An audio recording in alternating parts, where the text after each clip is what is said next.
মন্দিরটি নির্মাণে যারা তন্ত্রীতরূপে কাজ করেছেন তাদেরকে আজকে অনুষ্ঠানের উদ্বোধন তথা প্রধান অতিথি রাজ্য মুখ্যমন্ত্রী সম্মান জ্ঞাপন করলেন এবং প্রতিভা দেবতাবাড়ির নতুন মন্দিরের ডিজাইন তথা নকশা দিয়ে সাহায্য করেছেন মণিপুরের আর্কিটেক্ট নতুন মণিতম সিংহ রাহাকুসুম কৌশিকজারি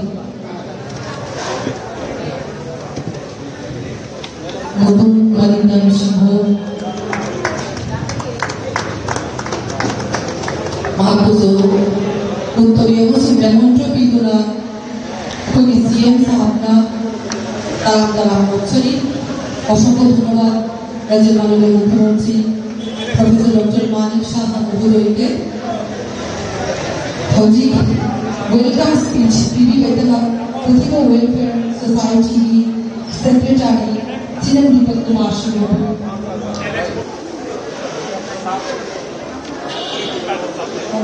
আমাদের রাজ্যের মাননীয় মুখ্যমন্ত্রী তথা অনুষ্ঠানের উদ্বোধককে মণিপুরের বিশিষ্ট চিত্রশিল্পী অ্যালেক্সের সিরোই লিলির একটি ছবি সিরোই লিলি মণিপুরের রাজ্যের জাতীয় ফুল এটি এই ছবিটি তিনি প্রদান করেছেন আমাদের উপহার রূপে আমাদের রাজ্যের মাননীয় মুখ্যমন্ত্রী প্রফেসর ডক্টর মানিক সাহা মহোদয়কে। শুভ সন্ধ্যা সবাইকে নমস্কার। আজকে যে অভয়নগর আগরতলা যে প্রতিভা দেবতাবাড়ি যে নিউ বিল্ডিং একটু আগে আমরা সবাই মিলে ইনগুরেশন করলাম। সেই উপলক্ষে মঞ্চে আমাদের মাঝে উপস্থিত আছেন his excellency special invited guest maharaja Leishemba Sanajaoba honourable MP Rajya Sabha Manipur. मैं उनको त्रिपुरा सरकार की तरफ से त्रिपुरावासी के तरफ से उनको हार्दिक अभिनंदन और स्वागत करता हूं। मैं जब राज्यसभा का सदस्य थे अभी उन्होंने याद दिलाया थोड़ी देर पहले जब वो टेकिंग ले रहे थे तो सब उठ के मुझे काफी क्लैपिंग दिए थे, वो याद कराया था। थैंक यू महाराजा। हमारे बीच उपस्थित हैं जिन्होंने अभी थोड़ी देर पहले अपना भाषण सबके सामने रखे हैं। Honourable MLA and former minister of Manipur Shri रेशनथम सुचिंद्रो मैती। इलेक्शन के टाइम में इलेक्शन के दौरान उन्होंने और हमेशा हंसमुख से कुछ भी बोलते हैं बहुत आराम से बोलते हैं, अच्छा लगता है, दिल में जो है वो बोल देते हैं। मैं भी उनको स्वागत करता हूँ। मणिपुर से आते हैं और लगता है मैं जैसा मणिपुर में आया और मणिपुर के एक प्रांत से दूसरे मणिपुर मतलब त्रिपुरा में आया, मैं उनको भी स्वागत करता हूँ। हमारे बीच उपस्थित है guest of honour Agartala municipal corporation के माननीय मेयर तथा हमारे ऑनरेबल एमएलए श्री दीपक मजुमदार महोदय। এখানে উপস্থিত আছেন আমাদের DM and collector doctor Bishal Kumar. এখানে বিশিষ্ট সমাজসেবী সবার পরিচিত মুখ শ্রীমতী পাপিয়া দত্ত মহোদয়া। এখানে উপস্থিত কর্পোরেটরদের মধ্যে মাননীয় কর্পোরেটররা এখানে উপস্থিত আছেন শ্রী হীরালাল দেবনাথ, শ্রীমতী শান্তনা সাহা এবং আরেকজন যিনি বিশিষ্ট সমাজসেবী শ্রী তপন ভট্টাচার্য মহোদয়। তাছাড়া এখানে Shri Dipak Kumar Sinha secretary Pratibha welfare and cultural society, ওনাকেও আমরা শুনলাম। তাছাড়া Niranjan Dutta adviser Pratibha welfare and cultural society এবং অন্যান্য যারা বিশিষ্টজনেরা এখানে উপস্থিত, এবং আমার মণিপুরী সম্প্রদায়ের ভাইয়েরা ও বোনেরা, মায়েরা এবং আমার প্রিয় সাংবাদিক বন্ধুরা, সবাইকে আমি হার্দিক অভিনন্দন ও শুভেচ্ছা জানাচ্ছি। আমার পূর্ববর্তী বক্তা বলেছেন যে এই প্রতিভা দেবতা বাড়ি এখানে রাজন্য আমলে এটা প্রতিষ্ঠিত হয়েছিল এবং ত্রিপুরার যারা মণিপুরীরা আছেন মথৈ সম্প্রদায়, এটা পরম্পরাগত যে ঐতিহ্যবাহী মন্দির হিসাবে এটা পরিচিত। দূর দূরান্তের থেকে শুধু ত্রিপুরার যারা মণিপুরী সম্প্রদায়ের আছে তারাই নয়, বাইরের থেকেও এখানে প্রচুর লোক প্রতিনিয়ত এখানে আসেন। এবং সবচেয়ে বড় যে বিষয়, সেখানে জাতি জনজাতি ধর্ম বর্ণ নির্বিশেষে সবাই এখানে কিন্তু আসেন। এখানে আমরা একটু আগেও দেখলাম কিভাবে ধর্মীয় রীতিনীতি মেনে এখানের যে পূজা অর্চনা হয়েছে, এবং আমরা রাজ্য সরকারের তরফ থেকে আমরা চেষ্টা করছি, এখানে দাবি রাখা হয়েছে যেন আরও বেশি ওনাকে আর্থিকভাবে সাহায্য করা যায়। এবং সপ্তাহব্যাপী এই যে লাই হারা ওক এই যে উৎসব, সেটা ওনারা প্রতি বছর এখানে করেন। এবার যেহেতু নতুন মন্দির হয়েছে, আগামী দিন আরও বড় আঙ্গিনায় সেটা হবে। এখানে একটু আগে আমরা যে মণিপুরী যে আমাদের ছেলে মেয়েরা আছেন, এত সুন্দর আমাদের এখানে যে নৃত্য শৈলীর যে প্রেজেন্টেশন এখানে করেছেন, এবং আপনারা নিশ্চয়ই জানেন যে এই যে নৃত্য, এটা কিন্তু এই ধ্রুপদী নৃত্যের এখান থেকে কিন্তু জন্ম হয়েছে। এক কথায় মণিপুরী শিল্প ও সাংস্কৃতিক যে মূল ভিত্তি হলো লাই হারাওবা। আমরা অনেক কিছু জানি না, এবং আমরা কিন্তু এই ধরনের অনুষ্ঠান যখন হয় তখন এই অনুষ্ঠানের কারণে অনেক কিছু আমাদের পড়তে হয়, জানতে হয়। এতে বলে নিজেরও জ্ঞান বৃদ্ধি হয়, অন্যরা যারা আছেন তারাও এই বিষয়ে তাদের কাছেও আমরা জানাতে পারি।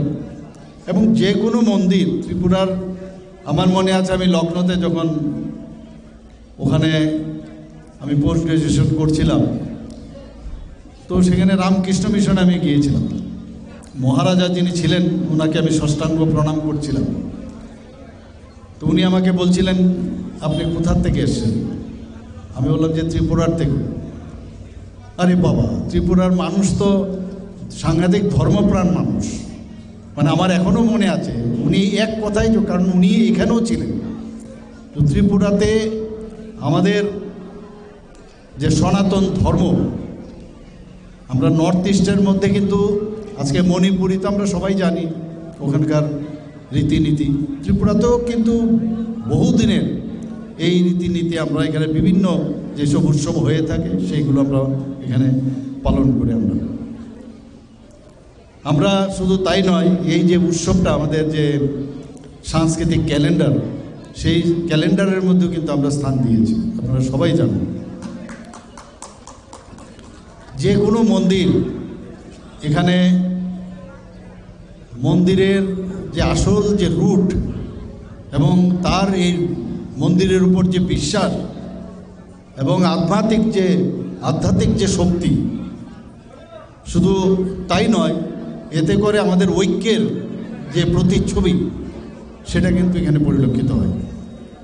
সব ধরনের মানুষ এখানে আসেন, ভগবানের কাছে প্রার্থনা করেন, নিজের মঙ্গলের কথা, পরিবারের কথা তো করেন, সমাজের জন্য করেন, রাজ্যের এবং দেশের জন্য প্রার্থনা করেন। এবং আস্তে আস্তে মাননীয় প্রধানমন্ত্রীজি নরেন্দ্র মোদীজি আসার পর আমরা যে একটা আস্তিকের পরিবেশ আবার পুনর্জাগরণ এখানে হয়েছে। আপনারা সবাই যে রাম মন্দির থেকে আরম্ভ করে যে পুরনো যে আমাদের ঐতিহ্য, আমাদের যে রুট, আমি যেটা বললাম বিশ্বাস, সেগুলো মাননীয় প্রধানমন্ত্রীজির হস্তক্ষেপে আবার নতুনভাবে পুনরাজাগরণ হচ্ছে। মানুষের মধ্যে এখন আস্তিকের ভাবনা আরও প্রকট করে সেটা দেখা যাচ্ছে, সেটা বলার অপেক্ষা রাখেন। আমাদের যে প্রত্যেকটি জাতিগোষ্ঠী আমরা যদি দেখি, সেটা কিন্তু তার পরিচয়, তার এই ধরনের যে সংস্কৃতি, তার মধ্যেই কিন্তু ওই জাতিগোষ্ঠীর পরিচয় পাওয়া যায়। আমাদের ত্রিপুরা, আমি গর্ব করি, বহু জায়গায় আমি বাইরেও অনেক সময় বিভিন্ন কারণে আমার যেতে হয়, সেখানেও আমি বলি we are very much proud of our Tripura. এরকম একটা জায়গা যেখানে সব ধর্মের বিভিন্ন ডাইমেনশনালের বহু মিশ্র সংস্কৃতির যে ত্রিপুরাতে বসবাস। আমরা চেষ্টা করছি যে আমরা যাতে একসাথে আমরা থাকতে পারি, এবং ইউনিটি ইন ডাইভার্সিটির একটা প্রকৃত অর্থে আমি বলতে পারি যে একটা, যদি বলি যে নিদর্শন ত্রিপুরাকে নিয়ে, আমরা সেটা কিন্তু বলতে পারি সারা ভারতবর্ষের মধ্যে। অনেক সময় আমরা জানি, আমরা যেভাবে এখন কাজ করছি, সবকা সাথ সবকা বিকাশ, বিশ্বাস আর তার প্রয়াস, সেই মূল মন্ত্রে আমরা যাচ্ছি এবং সবাইকে নিয়ে চলার যে একটা ইচ্ছা আমরা করছি। কিন্তু আমরা জানি ভালো কাজ করতে হলে অনেকে নিন্দুকদের সমস্যা হয়। সেই জায়গায় দাঁড়িয়ে আমরা প্রতিনিয়ত চেষ্টা করছি যাতে এখানে অশান্তির সৃষ্টি না হয়, আমাদের মধ্যে মেলবন্ধন যেন আরও বেশি সুদৃঢ় হয়। এবং আমি সব জায়গায় এই কথা বলি, আমাদের 28টা রাজ্যের মধ্যে Tripura law and order situation যদি বলেন, এটা আমার রিপোর্ট না, এটা দিল্লির রিপোর্ট।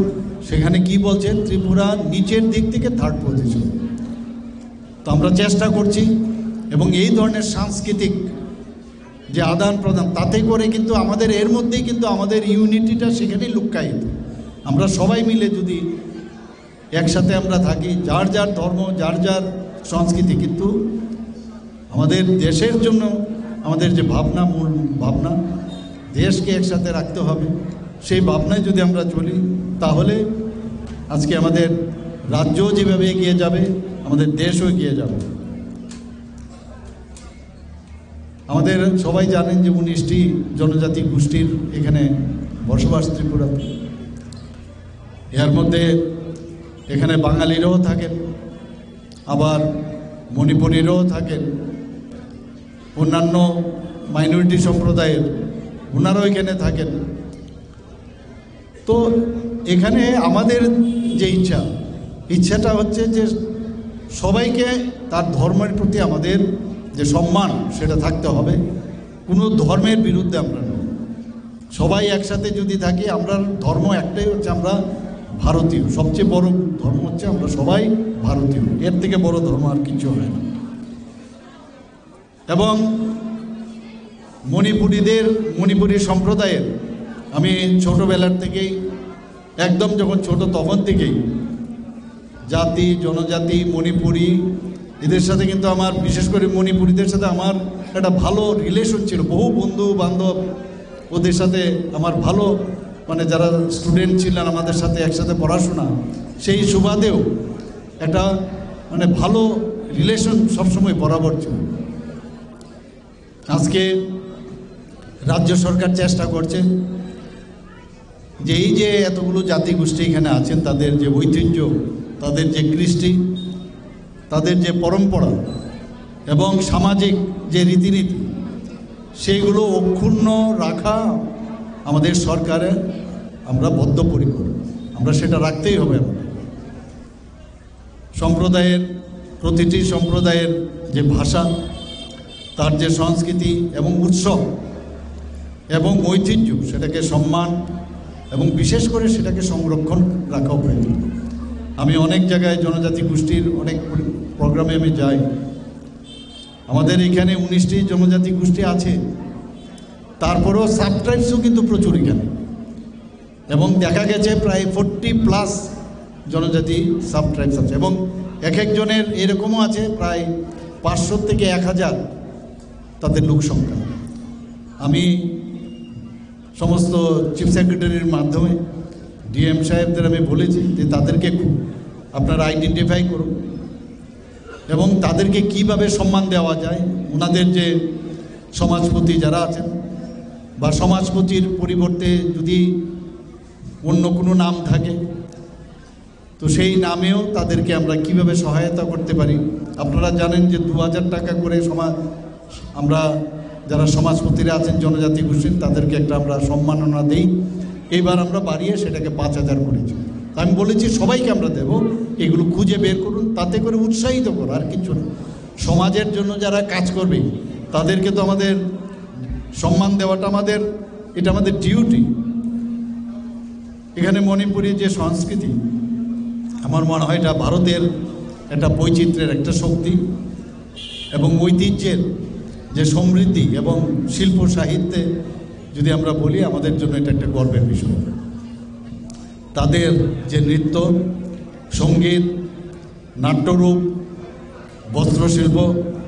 भाई साहब बोल रहे थे थोड़ी देर पहले कि यहाँ पर वेबर्स जो है इन लोगों के लिए बहुत अच्छा काम कर रहे हैं। मैं बहुत खुश हूँ যে আমরা নিজেরাও দেখেছি মণিপুরী সম্প্রদায়ের যে বয়ন শিল্পী এত সুন্দর ওদের, সেই শিল্পীকে আমরা দেশের জন্য একটা গর্বের বিষয়।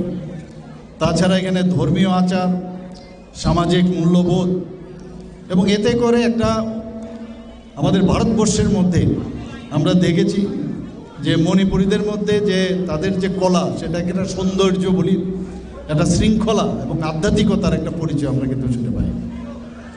এবং শুধু ভারতবর্ষে বা ত্রিপুরা বা মণিপুরে না, একটা বিশ্বের মধ্যে, বিশ্বে জুড়ে এটা সমাদৃত, যার লাবণ্য, ভক্তি এবং যেটা আধ্যাত্মিক যে প্রেজেন্টেশন, সেটা মানুষ মুগ্ধ হয়ে দেখে। আজকে হস্তশিল্পই হোক, বয়ন শিল্পই হোক এবং ঐতিহ্যবাহী যেসব পোশাক, আজকে এদের যে শিল্প কুশলতা, তার জন্য আমাদের সরকার চেষ্টা করছে যে এইগুলো যেন হারিয়ে না যায়। আমাদের সরকারের থেকে আমরা নিশ্চয়ই সেগুলো আমরা দেখব, বিভিন্ন দাবি দাওয়া এখানে রেখেছে। তো আমরা সরকারি তরফ থেকে আইন কানুন দেখে নিশ্চয়ই আমরা চাই যে সবাই যেন খুশি থাকে, খুশির জন্য যা যা করার দরকার আমরা নিশ্চয়ই সেভাবে আমরা চিন্তা করব। এবং আমি দেখেছি বিভিন্নভাবে যারা মণিপুরীরা আছেন, সম্প্রদায়ের যারাই আছেন, শুধু ওনারা নিজেদের জন্য না, রাজ্যের উন্নয়নের জন্য, আমাদের ক্রীড়া ক্ষেত্রেই হোক, আমাদের অ্যাডমিনিস্ট্রেশনের দিক দিয়ে হোক, ওনাদের কিন্তু প্রচুর অবদান কিন্তু এখানে রয়েছে। বহু জায়গায় আমি দেখি মণিপুরীদের অবদান। তো মণিপুরী ভাষা সংস্কৃতির বিকাশ এবং তরুণ যারা শিল্পীরা আছেন তাদেরকে প্রপারলি যাতে আরও স্কিল ডেভেলপ করা যায়, আরও যাতে ভালো করা যায়, তার জন্য এই ঐতিহ্যকে আমরা যাতে শক্তিশালী করতে পারি, আমাদের সরকারের তরফ থেকে নিশ্চয়ই আমরা চেষ্টা করব। আজকের এই সুন্দর দিনে যারা মঞ্চে আছেন এবং মঞ্চের নিচে যারা আছেন, আমার ভাই ও বোনেরা, সবাইকে আমি হার্দিক অভিনন্দন